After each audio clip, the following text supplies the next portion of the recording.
সৰু ল'ৰা ছোৱালীয়ে খাব পৰা আজি ড্ৰাই ফ্ৰুটেৰে খুব ধুনীয়া এটা মিঠাই বা টিক্কি ৰেচিপি এটা আনিছোঁ। লগতে মই নাৰিকলখিনি এনেধৰণৰ ৰুকি ল'লোঁ, পাতল পাতলকৈ হ'ব লাগিব। এইখিনি মই ভাজি ল'লোঁ নাৰিকলখিনি। লগতে এয়া পিস্তা বাদাম লৈছিলোঁ কেইটামান এৰুৱাই, লগতে ব্লুবেৰী আৰু পম্পকিন চিজ, আলমণ্ড বাদাম, নাৰিকল, জেনেৰেল বাদাম, লগতে এয়া তিল আৰু দুই ধৰণৰ কিচমিচ, কাজু বাদাম। এইখিনি মই আটাখিনি ৰেডি কৰি ল'লোঁ। এতিয়া মই পেনখন বহাই দিলোঁ। প্ৰথমতে দিলোঁ মই কাজু বাদাম, লগতে আলমণ্ড, লগতে ৰঙা জেনেৰেল বাদামটো আৰু পম্পকিন চিজ, এয়া লাও গুটি, লগতে পিস্তা বাদামো দিলোঁ। এইখিনি এতিয়া ভালদৰে লৰাই থাকিম। কিছু সময় লৰাই থকাৰ পিছতে এয়া মই নাৰিকলখিনি দিছিলোঁ।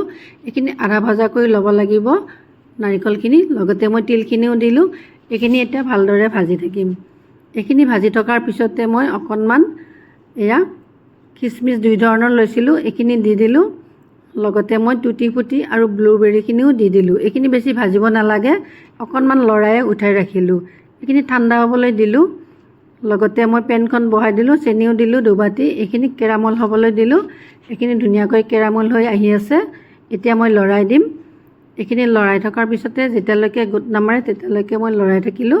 লগতে পানীত দি চালোঁ, এয়া গোট মাৰিছে। এতিয়া মোৰ ড্ৰাই ফ্ৰুটখিনি দিব পৰা হৈছে। এইখিনি দিয়াৰ পিছতে ততাতৈয়াকৈ লৰাই এয়া নুমাই ৰাখিব লাগিব আৰু আগতীয়াকৈ এয়া পেপাৰখন ঘি বা তেল সানি ধুনীয়াকৈ ল'ব লাগিব। এইখিনি মই বহল কৰি দিলোঁ। এয়া শুকাই আহিছে। শুকালে কাটিব অসুবিধা হয়, লগে লগে কাটিব লাগিব। এইখিনি মই কাটি ল'লোঁ। কাটাৰ ভিডিঅ'টো দেখুৱাব নহ'ল। লগতে এনেধৰণৰ পিচ পিচকৈ কাটি ৰাখিলোঁ আৰু এয়া প্লেটত সজাই ৰাখিলোঁ। এনেধৰণৰ বাচ্ছায়ো খাব পাৰে, ডাঙৰো খাব পাৰি আৰু এমাহৰ কাৰণে বৈয়ামত ভৰাই ৰাখিব পাৰি। আৰু লগতে এইখিনি মিক্সিৰ বাতিত ধুনীয়াকৈ লৈ গুড়ি কৰি ল'ব পাৰি। লগতে এচামুচ দুচামুচকৈ গাখীৰত সদায় খাব পাৰি। এয়া মই বৈয়ামত ভৰাই বহুদিনলৈকে ৰাখি থৈ দিম। ৰেচিপিটো ভাল লাগিলে শ্বেয়াৰ কৰিব, কমেণ্ট কৰিব।